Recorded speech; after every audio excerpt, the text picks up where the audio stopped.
Because I would think, right, in a normal world, not a college football world, because college football world's not normal. In a normal world, a close game would heavily benefit the home team and it would heavily benefit the underdog. Well, I don't know if that's the case. I don't know if that's the case this year.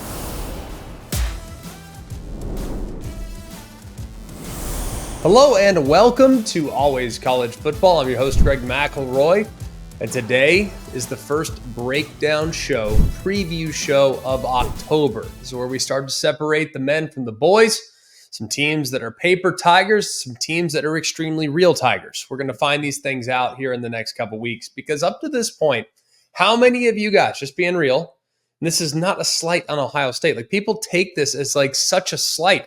Is it Ohio State's fault that Michigan State is not up to the standard that Ohio State has set in the Big Ten? No, it's not their fault.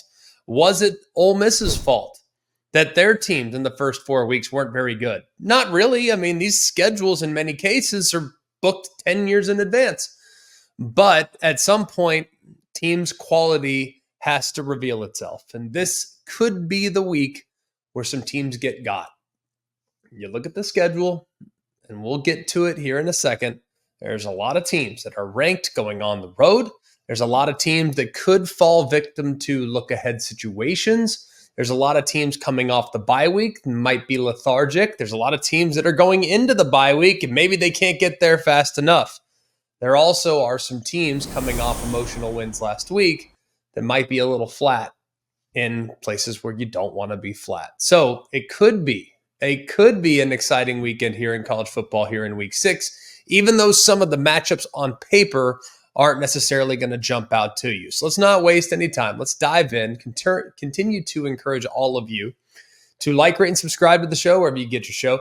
Like I said on Wednesday's show, really appreciate those of you that have taken the time to write reviews. It really means a lot. We really appreciate it. We read those. We see those. We do the show for y'all. I mean, we really do. We're fans like y'all.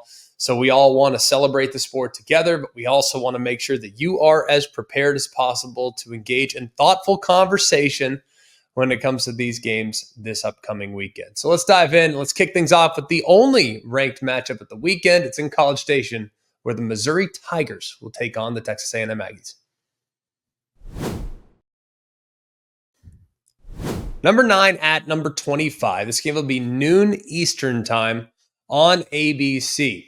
Missouri and Texas A&M have 2 of the 3 easiest remaining schedules in the Southeastern Conference per ESPN analytics. So take that for what you want, but winner of this game is in pretty good shape to be a bit of a dark horse as they run through the rest of their schedule. You look at Missouri, I mean, Missouri really doesn't have a whole lot on the schedule if they can somehow get through this one, okay? They can suffer a loss or two and still be in the playoff mix potentially, and they might need to be upset in that second loss if they can somehow get this one. Let's start with the questions that could determine the outcome. Number 1, who will win the line of scrimmage when Texas A&M is on offense? Texas A&M has the second best rushing offense in the SEC. They're over 230 yards a game, but on the other side, Missouri has the 4th best rushing defense in the SEC, giving up just 92 yards a game. So on paper, you would think that this is strength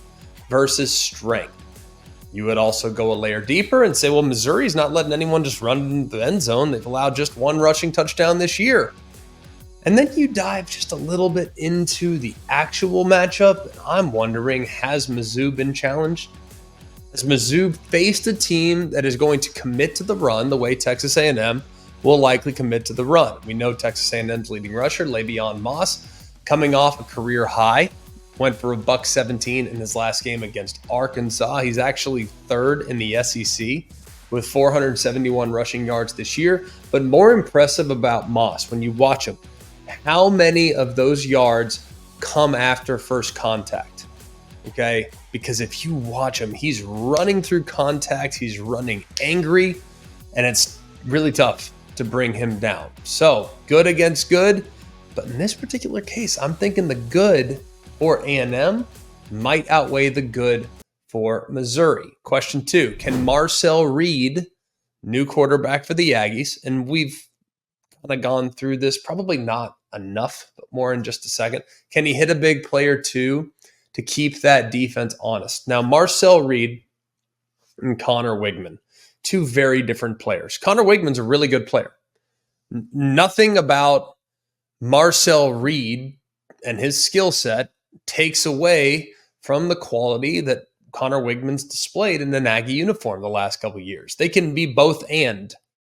Here's the thing I think about Wigman at the moment, okay? My perception from a distance, I have not had Texas A&M, but I've watched every offensive snap except for a few against Bowling Green, which I didn't think they were super applicable because it felt like a go through the motions type of performance. So I think about situations and I think about fits.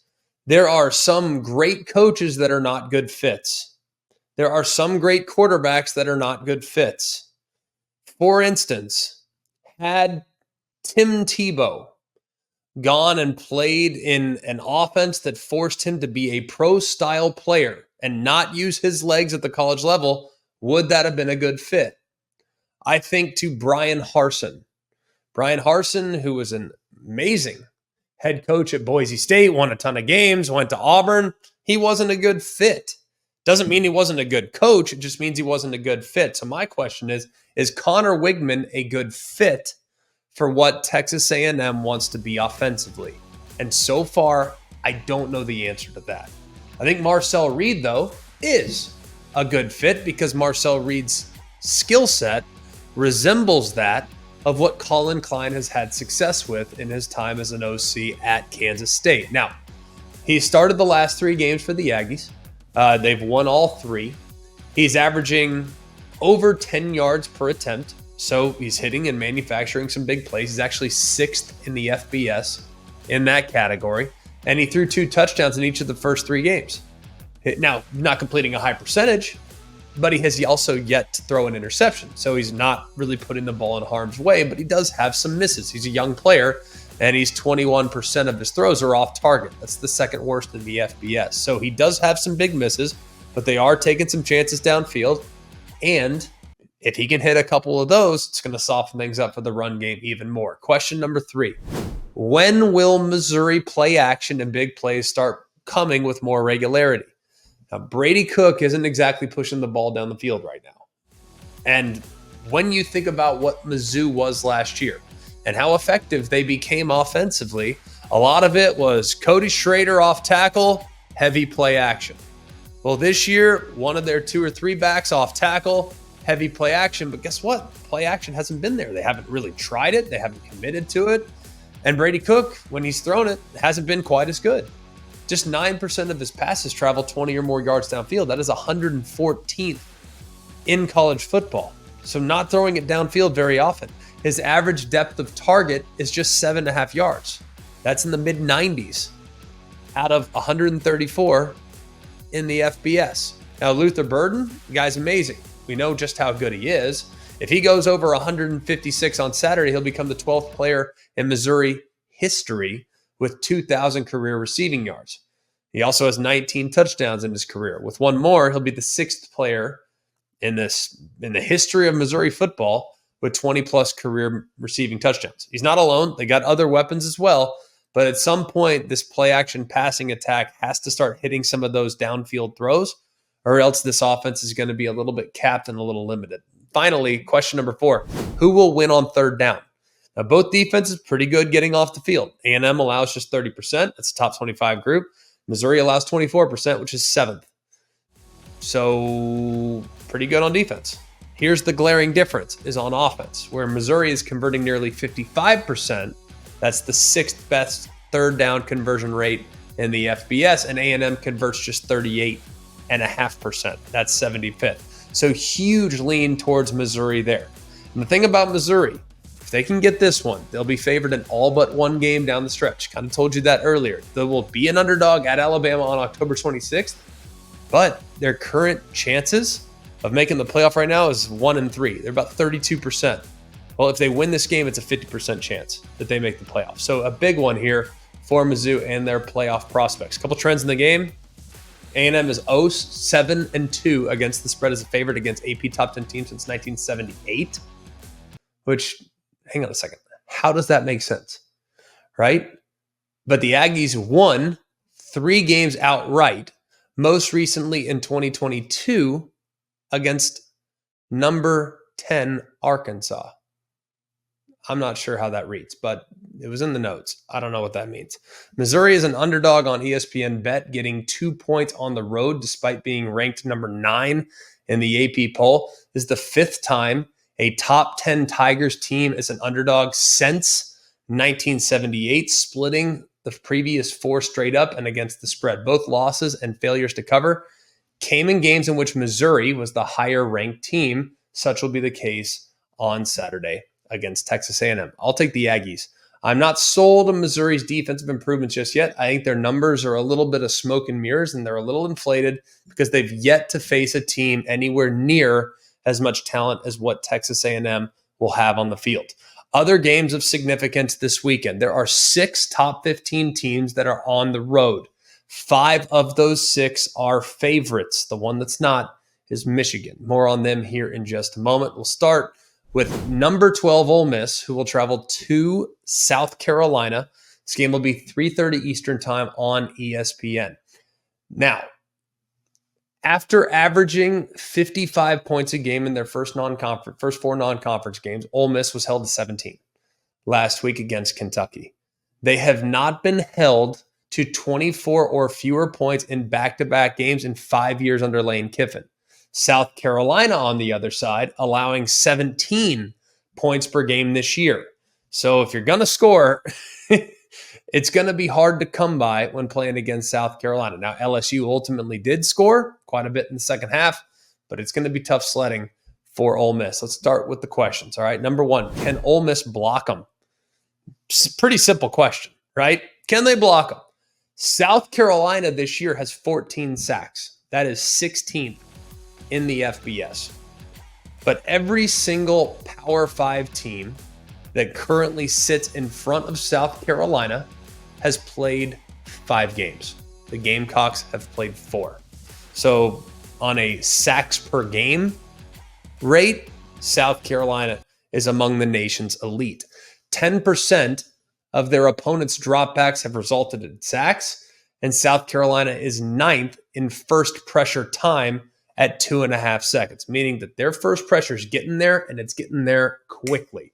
The crazy thing about it is they're not like a crazy heavy blitz team either. It's not like they're overloading protection with blitzes and corner blitzes and safety blitzes. That's not really who they are. They say, hey, we got 2 great defensive ends, Kyle Kennard, Dylan Stewart, who, by the way, major oversight by me on Wednesday's show. If you missed it, I told you 3 freshmen that have really popped for me this year. I gave you the 2 that were obvious, and Jeremiah Smith and Ryan Williams, and I gave you Dylan Raiola. Total oversight. Dylan Stewart should have absolutely been on that list. So I apologize to the South Carolina faithful, but I appreciate you keeping me honest on that one. Kyle Kennard and Dylan Stewart, plus a very underrated defensive tackle group that will anchor this team. Now, Ole Miss offensive line has had a bunch of adversity. They've had injuries through the first 5 games. They've had a lot of amazing numbers offensively, but the offensive line really hasn't been that great. Against Kentucky, their best competition so far, Jackson Dart was sacked 4 times, and the run game averages 3.2 yards per carry. So it forced Ole Miss to become a little more one-dimensional, and as a result, Kentucky was able to contain a group that had seemed to be unstoppable in the first few weeks. Let's go next to question number 2. How healthy is Lenoris Sellers? Now, Lenoris Sellers, he's the quarterback. He's the quarterback for South Carolina since the beginning of the year. He got hurt in the ankle sprain that ultimately, I think if he stays healthy, look, if ifs and buts were candy and nuts, like we'd all have a Merry Christmas. I get all that. But I really believe this. If he probably stays healthy, it would have been a lot more difficult to contain South Carolina in the second half of that game against LSU. So I think he would have given them a much better chance than Robbie Ashford. No disrespect to Robbie Ashford. I think he's extremely, extremely inconsistent and not a guy I trust, just being honest. But Lenoris Sellers, it's not like he's blowing the world away with his own efficiency. He's a 55% passer, about 400 yards through the air, couple passing touchdowns, has about $150 on the ground, 3 scores with his own legs. One of those scores was on a long play. So it's easy to kind of point to Lenora Sellers and say, yeah, he's a little up and down as well, but he's also kind of a streaky player. When Lenoris is feeling confident and comfortable, he's very, very good. But when he's a little bit unsure, he becomes human very quickly. So it's important for this South Carolina staff to get him off to a good start against what I think is a very underrated defense. Well, they're underrated in many ways. One area where they're not underrated is when it comes to penalties. That's question 3. Ole Miss has got to stop with the penalties. Can they? After back-to-back games, more than 100 yards worth of penalties, most of which, let's be real, are on defense. Last week, Ole Miss had 8 penalties for 53 yards. You're sitting there thinking, that's an improvement, right? That's better. Well, 5 of those 8 were on defense. 3 of those 5 gave Kentucky an automatic first down, 2 of which actually led to one of the 2 touchdowns on the day. I also would contest that on the first drive for Kentucky's offense, Ole Miss got away with another pass interference penalty in the end zone. Kentucky had to settle for 3, but had that penalty been called, it would have been 1st and goal from the 2. So Ole Miss has to stop with the penalties. It's been huge, because Kentucky was just 4 of 16 on 3rd down last week, but the penalty first downs gave them a lot of life there with some of those drives being extended. Let's go to question 4. Who is going to take some of the pressure off Trey Harris, the receiver for Ole Miss, in the passing game? Trey Harris right now leads the FBS with over 800 receiving yards this season. That is 150 yards more than any other wide receiver. So to think, he is leading the FBS, and the guy that's in second right now is more than 150 yards behind Trey Harris. That's how important he is. He accounts for 36% of the target share at Ole Miss. That's the 10th highest. Others that are in that 35+% target share are Tet McMillan, and then a bunch of G5 guys, basically. G5 teams, frankly, in some cases, where they only have one dude, or they're a heavy run team. So in the rare event in which they drop back and throw it, they throw it in the direction of their guy. So of teams that have normal offenses, yeah, it's basically Trey Harris and Tet McMillan at Arizona. So pretty dang good. The next highest target share on Ole Miss is 12%. You know who that is? Juice Wells. You know where Juice Wells used to play? South Carolina. And I'm telling you, these people in Columbia, South Carolina are very eager to welcome Juice Wells back to Williams-Brice. Now, he finished. They should probably be appreciative of his time at South Carolina to an extent, but not on Saturday. I can promise you that, because back in 2022, he finished 5th in the SEC with 928 receiving yards. Did get hurt pretty much all of last year with the foot injury, but he was an all SEC first team member in 22, according to the league's coaches. So, hey, welcome back, Juice Wells. Can you please take some of the pressure off Trey Harris in the passing game? It would be much appreciated. Trends in the game. South Carolina is 5-3 against the spread in their last 8 games as an underdog of 7+ points. That includes 3 outright wins, by the way. South Carolina has 4 outright wins as a home underdog since 2019 and is tied for the most of any team in the SEC. But Ole Miss, shockingly enough, 6-1-1 against the spread as a road favorite since 2019. That's the second best in the FBS over that span. I'm taking Ole Miss. I think this is a tough matchup for South Carolina. One, I think Ole Miss's defense is really underrated. But I also look at their offense, and I think this tempo is going to wear out South Carolina just a little bit. And I also think South Carolina is more susceptible in the back end defensively to big plays that Ole Miss might be able to create. So I'll take Ole Miss. I think it'll be close. I think it'll be a competitive game there in Willie-Brice. Let's go next to Tallahassee, where Clemson, the 15th ranked Clemson Tigers, will head down there. These are the 2 most successful programs in the ACC. They've combined to win 12 of the last 13. Yes, Pitt won it in 21, but Clemson's got 8 titles. Florida State's got 5. So usually this is a game that means an awful lot. Maybe not so much this year. We'll find out. Clemson has won the last 3 meetings in Tallahassee in 16, 18, and 22, and they'll look to be the 4th team in AP poll era to win 4 consecutive road games against Florida State, joining Florida between 66 and 76, Houston between 70 and 78, and Miami between 81 and 87. So pretty interesting. Not often that you win 4 in a row against Florida State. A couple questions here. We're not going to spend a lot of time on this game, to be honest with you, because I think it's going to be a big win in favor of Clemson. Question 1, can Florida State pressure Klubnik? Seminoles do have some things going for them right now. They've recorded 63 pressures. That's the 4th most in the ACC, and they have 16 sacks. That's the 3rd most in the ACC and 8th most in the FBS. Cade Klubnik's been amazing. Amazing these last few weeks. 3+ touchdowns and a rushing touchdown in each of the last 3 games. And in the last 20 seasons, only 3 FBS quarterbacks have had 4 consecutive games in a season with 3 passing touchdowns and 1 rushing touchdowns, and they're all really impressive players, I might add. So Klubnik, who has at times had his eyes drop at the first sign of pressure, that has not been the case these last couple weeks. So maybe, just maybe, Florida State can impact him a little bit in a hostile environment. Question 2, can Brock Glenn provide a bit of a spark? Now, Brock Glenn will start at quarterback for the Seminoles. DJ Uiagalelei broke a finger in his throwing hand last week against SMU. Glenn does have a couple starts to his name. Both came in place of Jordan Travis. He did play in the ACC title game and the Orange Bowl last year, struggled in both, going a combined 17 for 47 for 194 and 2 interceptions. His total QBR was 16.1. That was the 10th worst among the 212 FBS quarterbacks that made multiple starts. So he was a young player thrust into an impossible situation. Here's hoping an offseason, getting more comfortable with Mike Norvell's offense, will allow him to play with more poise. But I think it's going to be tough sledding because his supporting cast just isn't very good right now. And it's a whole heck of a lot worse than it was a year ago. A couple trends in the game. Florida State is 1-5 against the spread against Clemson since 2017. And Clemson is 12-3 against the spread as a road favorite of 14+ points since 2017. That's the best in the FBS. I'll take Clemson, and I'll take Clemson big. Another game in the night window. This will be Saturday, 7:30 Eastern time on ABC. Tennessee traveling to Arkansas.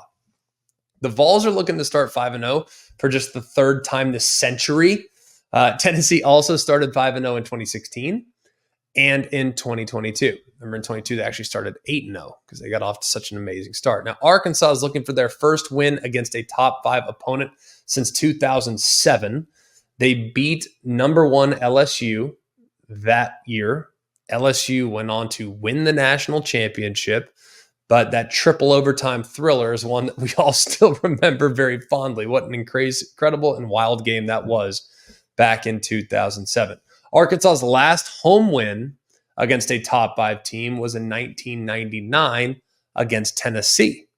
That win is Arkansas's only home win against a top 5 team since joining the SEC back in 1992. So historically, if you actually look at this matchup historically, there have been a lot of really crazy Arkansas and Tennessee games. I don't know why. They don't play each other that often, but for whatever reason, this game has provided a lot of intrigue and a lot of sizzle. Couple questions here. 1, how good is the Tennessee offense? All right, Tennessee's offense has been one of the most productive this year, number 1 in points per game. They're 4th in rushing yards a game with 290. But there is a legitimate question now, especially after last week watching Oklahoma's defense against Auburn. Like, I don't think anybody looks at Auburn and says, yeah, you know what? Auburn's offense is the real deal, man. They put you in a lot of strain. So after watching Oklahoma's defense against Auburn, I started to think to myself, is Oklahoma's defense really one of the top groups in the country? And then I dove into the numbers just a little bit. And while Tennessee has faced, quality teams, I think NC State's quality for the most part. I think Kent State's terrible. I think Oklahoma, I thought, was better. Well, NC State's 93rd on defense. Kent State is dead last. And Oklahoma is actually 48th in college football in total defense, which I was surprised by. They're 34th in yards per play given up. So just taking that into account, that might be because they played Tennessee, And because they played Tennessee, their numbers got inflated. But watching them against Auburn, there were a couple big plays given up. So I started to think, okay, hang on. Maybe Oklahoma is not as good as we thought they were on defense. But still, we're going to find out all we need to know about Tennessee on offense. I think they're really good, by the way. Just saying, it is a question. Question number 2. Can Arkansas put some pressure on Nico Iamaleava and these wide receivers? Couple items of note here. Arkansas ranks dead last in the FBS in pressure rate at 24%, which I found interesting considering they do have a guy in Landon Jackson at defensive end that is likely going to play a really long time and make a whole bunch of money in the NFL. But with the way things are kind of structured, you can put a lot of attention on Landon Jackson. And there haven't been the other guys that have really stepped up and applied a huge and significant pass rush. And if you actually watch Arkansas's defensive front seven, there's a lot of movement. There's a lot of disruption that they're trying to cause, but oftentimes they're moving laterally and they haven't really been able to get a whole lot of pressure. And let's be real too. I mean, they haven't really faced a ton of teams that are dropping back over and over and over and over and over again. So maybe the opportunities just haven't been there for them as well, but still the pressure rate, not great for the Hogs up to this point. One area where Tennessee, I think, can make significant progress is how they create yards after the catch. I think they have amazing wide receivers that are really fast, really agile, and they're going to find and create leverage on the defensive backs. So, for instance, if the safety is lined up outside Squirrel White, the slot receiver, well, guess where Squirrel White's going to run? He's going to attack that leverage and break it to the inside. Well, if he's inside leverage, fine. And he'll attack that leverage and break it to the outside. They do a really good job of creating leverage for their wide receivers and getting favorable looks. Well, this is a good spot to be in because Arkansas allows 7.2 yards after the catch per reception. That is 120th in college football. So if Tennessee can create those favorable leverage scenarios and big plays, they'll create a lot of separation and they'll, as a result, get a lot of yards after catch. Question 3, can Tennessee's pass rush contain the super mobile Taylon Green? Green is one of 3 FBS players this season with 1,200 passing yards and 300 rushing yards. Devin Dampier at New Mexico is one. Washington State's John Mateer is the other.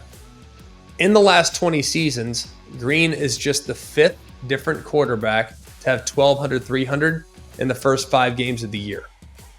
That joins a pair of Heisman Trophy winners and a starting quarterback in the NFL. Tebow did it in 2007. Manziel did it twice in 2012 and 2013. Prescott did it in 2014. Trevor Knight, that's right, Trevor Knight of Texas A&M fame at that point. Remember, he started his career at Oklahoma. He would be the 5th. So Taylon Green in rare air. The problem with Taylon Green is I think he holds it too long. I don't think he always trusts what he sees. If he would just cut it loose, this guy can be a huge problem. And if you catch Taylon Green on the wrong day, I'm just warning you right now. And it's not warning Tennessee fans. This is warning all college football fans. If you catch Taylon Green on the wrong day, he is going to light you up. Just telling you. He's a guy that makes ridiculous plays that you just can't quite wrap your head around sometimes. Go back, do yourself a favor, go back and watch the first touchdown that Arkansas scored against Texas A&M. There were basically the entire left side of the offensive line whiffed. Taylon Green somehow got out of a sack. I still don't really know how. Rolled to his left. Remember, he's a right-handed quarterback. Throws a perfect strike on target, rolling to his left, touch pass downfield, breaks a tackle, goes, scores. There might be 5 quarterbacks in the country that can make that play. Might be. Like I said, might be 5 quarterbacks in the country. Taylon Green is one of them. So don't catch him on the wrong day. Bottle him up before he gets going if you are Tennessee. And question 4, if the game is close, is that actually to Tennessee's benefit? Because I would think, right, in a normal world, not a college football world, because college football world's not normal. In a normal world, a close game would heavily benefit the home team and it would heavily benefit the underdog. Well, I don't know if that's the case. I don't know if that's the case this year because if you look at these 2 teams and how they've fared in close games recently, it's a pretty significant advantage in favor of Tennessee.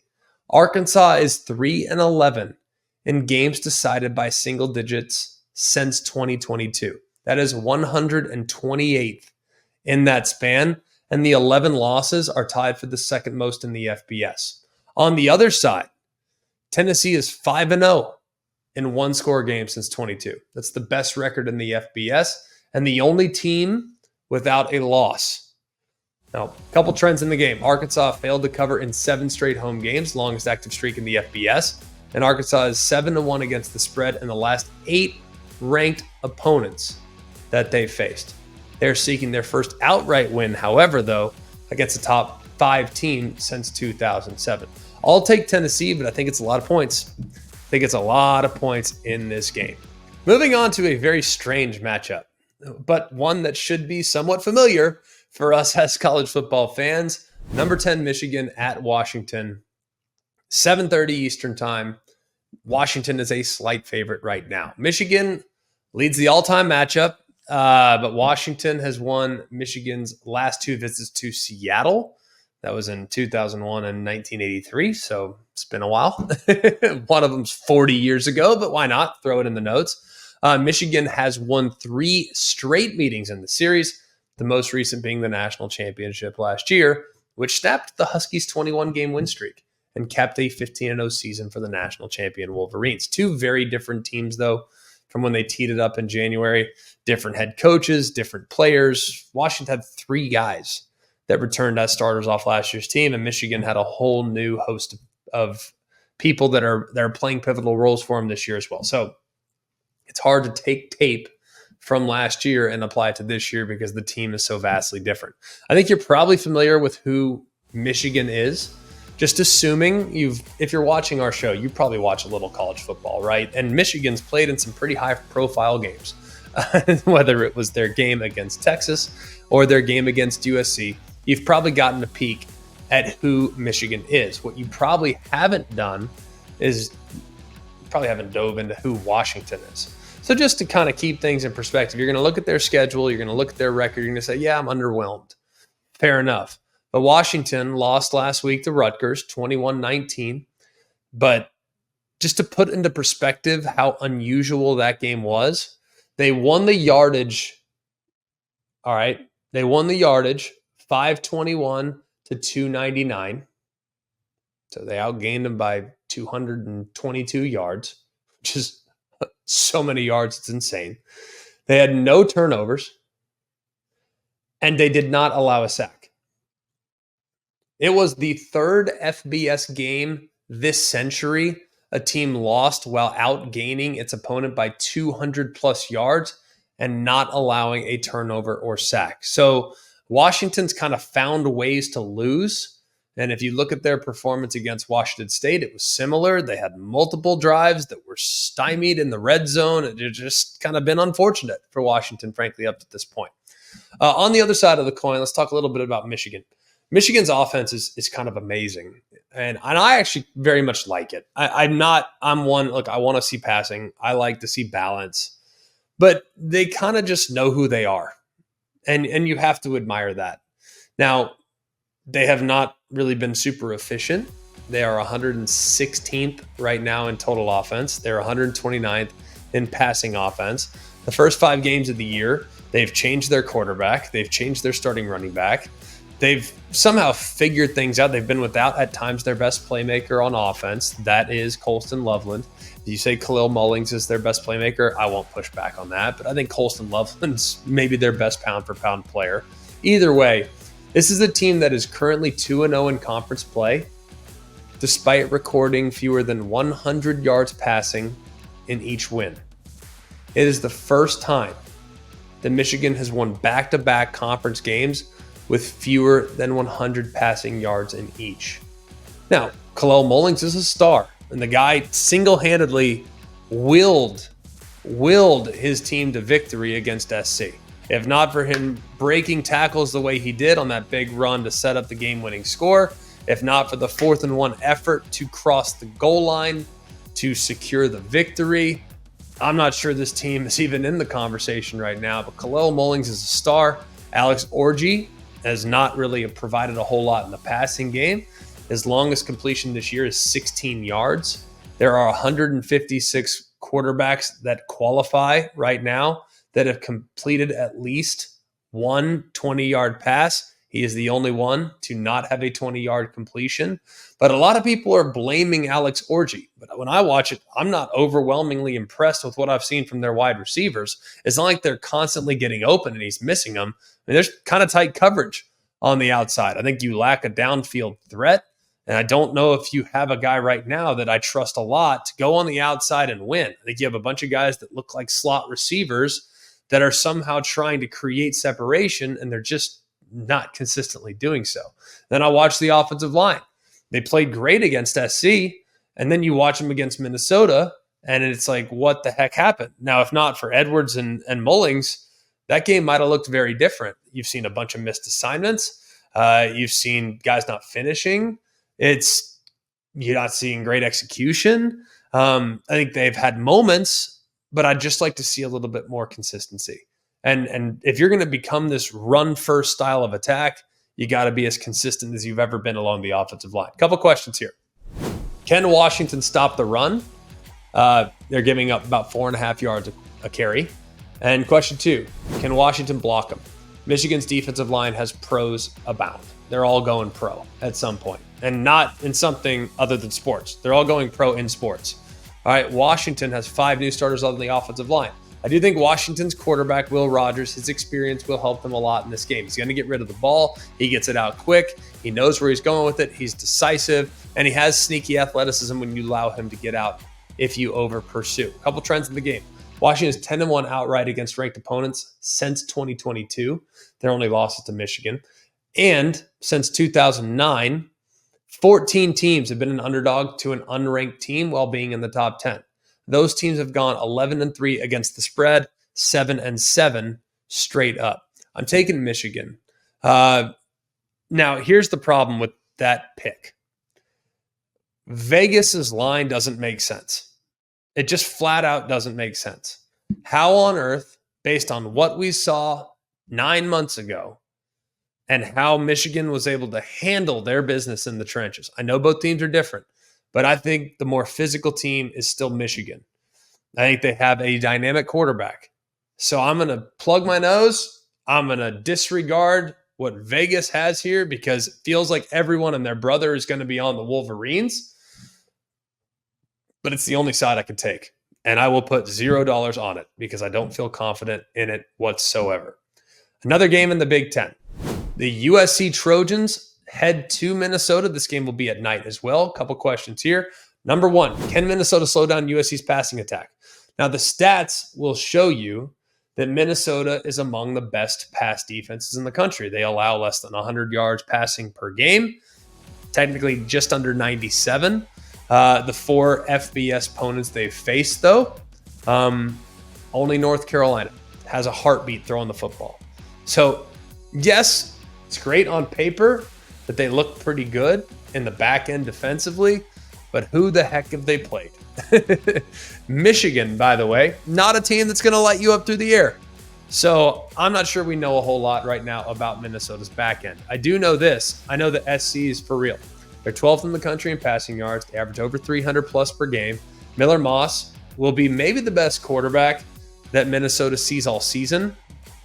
And they have a really dynamic core of wide receivers with Jacoby Lane, Zachariah Branch, who it feels like he's just waiting to break out at some point. Kyron Hudson. They got length on the outside. They have speed on the outside. They have guys that can play inside and out, so they're going to get their matchups. And you look at Minnesota, too, they got to get healthy. Their top cornerback, Justin Wally, has missed 2 straight with an undisclosed leg injury. So if he's back, that could help their prospects against a super deep and talented receiver core. Question 2, can USC's improved defense continue to play at a high level? Under first-year defensive coordinator D'Anton Lynn, they're 78th right now against the run, which is not great, but let's keep in mind, they did play Michigan. We know that's a pound you outfit that can really, really emphasize the line of scrimmage. They're 15th in pass defense. Remember, they played LSU. It's a pretty good group. throwing the football. And they are 30th in scoring defense, giving up 17 points per game. Minnesota's offense, by the way, they're not without star power. Darius Taylor's a dude now. 200-yard rushing game last year, but last week he caught 10 passes against Michigan. He's one of 2 FBS players in the last 25 years to have both a 200-yard rushing game and a 10-reception game within the first 10 games of his career. So remember that name, Darius Taylor. All points bulletin on him if you are USC's defense. Trends in the game. USC is 0-8 against the spread on the road in the past 8 contests after beating a conference opponent. That's an interesting one. Minnesota is 0-4 against the spread in their last 4 as a home underdog. That's tied for the second longest active streak in the FBS. They're tied with Rutgers, by the way. Power 4 team with Rutgers. So I will take the Trojans, and I'll take them comfortably. I'm not sold right now on Minnesota's defense. I think SC will be able to create some advantages outside and will win those one-on-one matchups. Moving on to the nightcap here. ACC After Dark. These things are just, why wouldn't it be this? I mean, just an old school ACC slugfest. And Cal, congratulations. You are hosting College Game Day for the first time in school history. Now the list, very, very small among the Power 4 schools that have never hosted the show. Illinois, Maryland, Rutgers. Rutgers, though, it's possible. I don't know when. Rutgers got to keep winning, but it's possible maybe this year. SMU, who just got to the Power 5, does that really count? Syracuse and Virginia. Those are the only schools to never host the show. Question 1, can Cal's defense contain Cam Ward and Miami? Cal has allowed 14 points or fewer in all of its games this year. That's one of 4 FBS teams to do so. Texas, Ohio State, and Army. Yes, pretty good though. Cal has played some decent competition, and their defense has been up to the task. Cam Ward is on another level. 300 passing yards and 3 passing touchdowns in all 5 games this year. He leads the FBS in touchdowns with 18. He's second in total QBR at nearly 93. And Miami has scored 247 points this season. That's the most of any team in the FBS.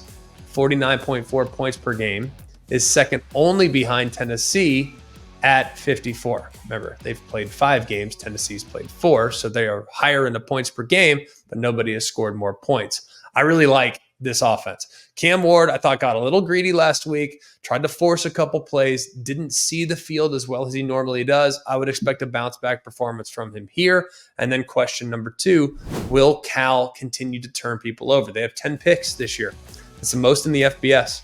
Tied for the most by an ACC team through 4 games in the last 20 years. It includes 4 by Noel Williams, tied for the most in the FBS with UNLV's Jalen Catalon, who has to be 25 years old by now. Jalen Catalon started his career at Arkansas, to Texas, now at UNLV. He's got 4 picks alongside Noel Williams, but 2 picks against Miami would tie Cal with 2008 North Carolina and 2005 Georgia Tech for the most interceptions through 5 games in the last 20 years. Question 3, can Cal protect Fernando Mendoza? That's their quarterback. He was sacked 6 times against San Diego State, 7 times against Florida State. And he's the only ACC quarterback in the last 20 years to be sacked 6 times in 3 straight games. Not good. Miami's defense has 18 sacks this year. That's the second most in the FBS. Couple trends in the game. Cal, 7 straight games have gone under the total. Miami, 8 straight games have gone over the total. So if that doesn't tell you anything, you'll be able to tell who's controlling the game, right?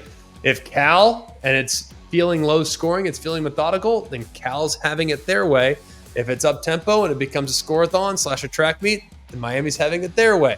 Cal is, however, 13-5 against the spread as a home underdog since 2017. It's the second best among Power 4 teams with a minimum of 10 games played. I'll take Miami, but I'll take the points. I think the points seems like a lot. Just saying, seems like a lot. Then a couple more here, a couple top 5 teams that are at home, but it's a test, especially for Ohio State. It might be the first real test of the year. Look, is Iowa's offense actually better?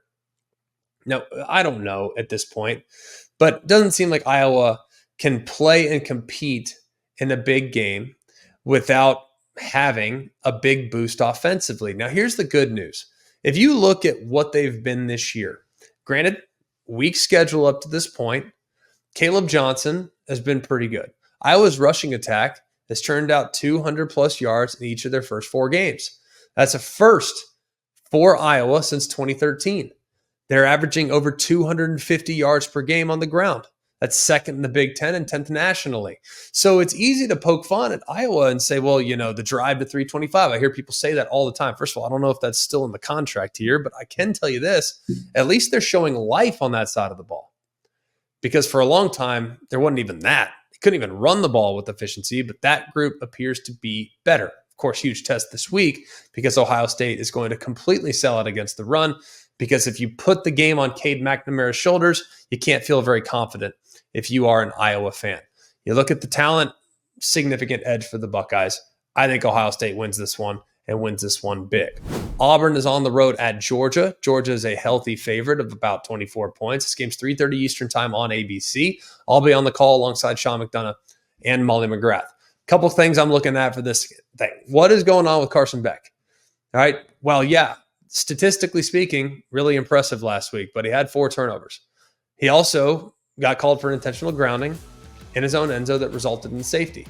And right now, you look at how he played last week, and it's kind of a microcosm of his season. There have been really good moments, but there have also been some moments where you're kind of left shaking your head. 1 for 13 on throws that traveled 15-plus yards in the first 3 quarters last week. 1 for 13 on throws that traveled 15-plus. Now, he had some drops, and it wasn't all on him, but in the fourth quarter, he was 5 of 10. They also need to be better on third downs, and that starts with Carson Beck.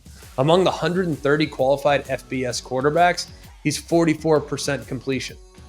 That's 122nd.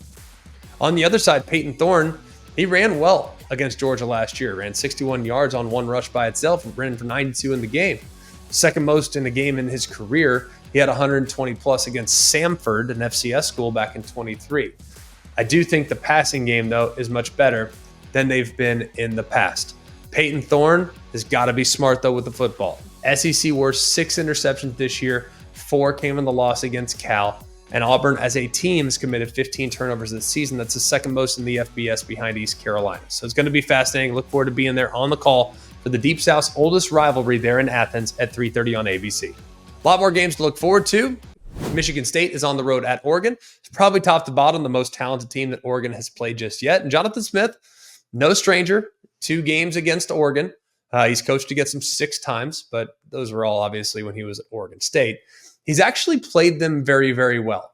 He's beaten Oregon twice, and 2 other times his program hung with the Ducks for 4 quarters.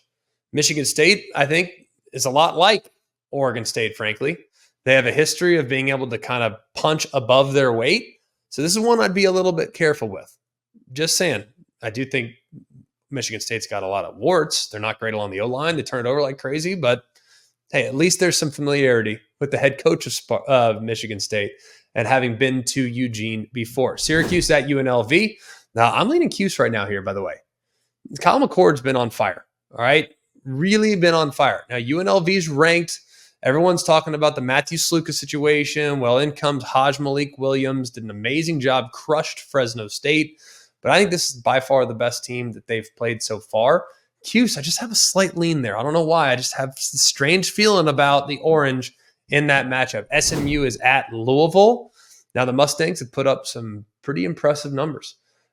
Kevin Jennings, since he's been inserted as a quarterback, they've been solid, scored a bunch of points. But here's the problem. Against both TCU and against Florida State, they both outgained them. SMU's kind of getting by the hair of their chinny chin chin. They are +7 in turnover differential, which allowed SMU to blow out both TCU and Florida State. Now, Louisville just went through a game where they had something that kind of felt similar. Yeah, they outgained Notre Dame by $154 last week, but they committed 3 turnovers. All 3 their first of the season. So it resulted in a pretty disappointing performance. I'll take Louisville in a big bounce-back performance here against SMU. Pitt continues to stay undefeated. Granted, been one of the crazier teams to follow this year after the comeback wins against Cincinnati and West Virginia. Certainly a resilient group. Now they're going to North Carolina, who's licking their wounds. They were up 20 before they collapsed against Duke. And to lose that game the way they lost that game had to have been really disappointing. Their defense, they gave up 70 a couple weeks ago. Not ideal, but they did bounce back in a nice way. I'm kind of leaning North Carolina here. Don't feel great about it. Kind of leaning that direction. They feel like they're due. Meanwhile, Pitt feels like they've maybe been playing with a little bit of fire these first few weeks. West Virginia at Oklahoma State. Which defense will show up? West Virginia's defense has been pretty rough. They've allowed nearly 9 yards per attempt and about 4.5 yards per carry. They've been bailed out by a solid third down defense, but it really hasn't been very good. You look at the Pokes, they're 128th in total defense, but have 10 takeaways. So, yeah, you can find the bright spots in each. Third down defense for West Virginia, takeaways for Oklahoma State. But there's just something right now that I just can't quite figure out about Oklahoma State. Like, why can't they run the ball? They're 131st in rushing rate. It's just, it doesn't make sense. Feels like they're due. I'll take the Pokes. I think they get back on track and remind everybody that they're still a team that is a proud program. UCF at Florida. This game will be on SEC Network. Neither defense has been very good. If you look at what we saw from the Gators, yes, 122nd in total defense, not great. They're 103rd against the pass, not great.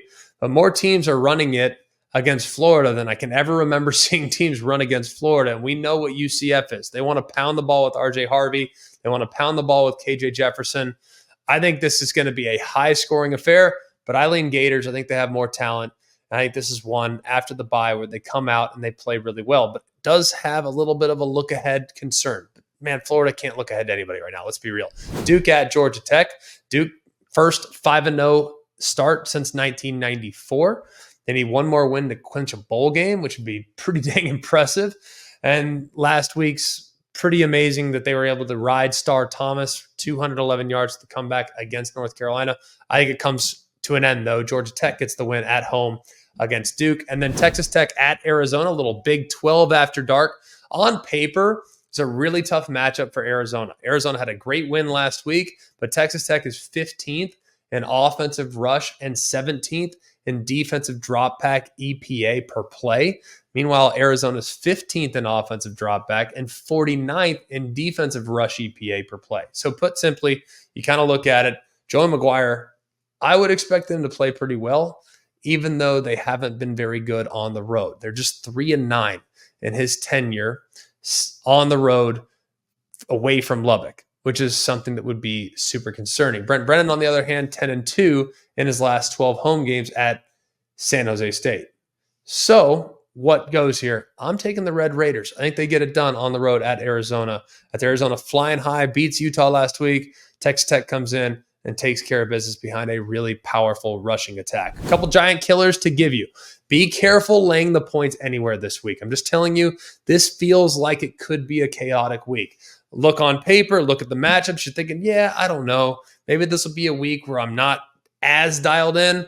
Those are the weeks where the surprises happen, especially as fatigue sets in, especially as guys start reading their press clippings, and especially as big conference matchups start to come to the fruition. These teams know each other a little better than most. So just be careful laying the points this week. Arkansas against Tennessee.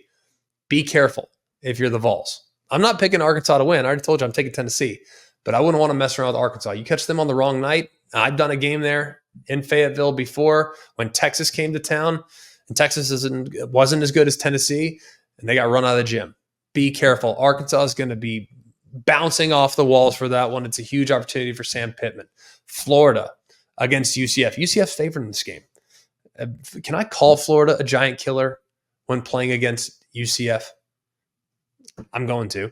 Texas Tech at Arizona. I think the Raiders match up really, really well. And then finally, Rutgers on the road at Nebraska. Nebraska riding high, feeling great about what they have. Be careful with Rutgers. Rutgers is physical. They can shrink the game. They can disrupt your offense's rhythm. And I think that one's going to be super, super low scoring. Thanks so much for watching. We appreciate you being with us. As always, on Thursdays, check out the games this weekend. It's going to be awesome. Like, rate, and subscribe to the show wherever you get your show. We appreciate you guys very much. So for all of us here at Always College Football, for Mark, Jake, Jack, the other Jack, I'm Greg. We hope you have an amazing day. And remember, it's always college football. Hey guys, it's Greg McElroy. Thanks for watching Always College Football. Make sure you like, rate, and subscribe to ESPN's YouTube channel and wherever you listen to your podcasts.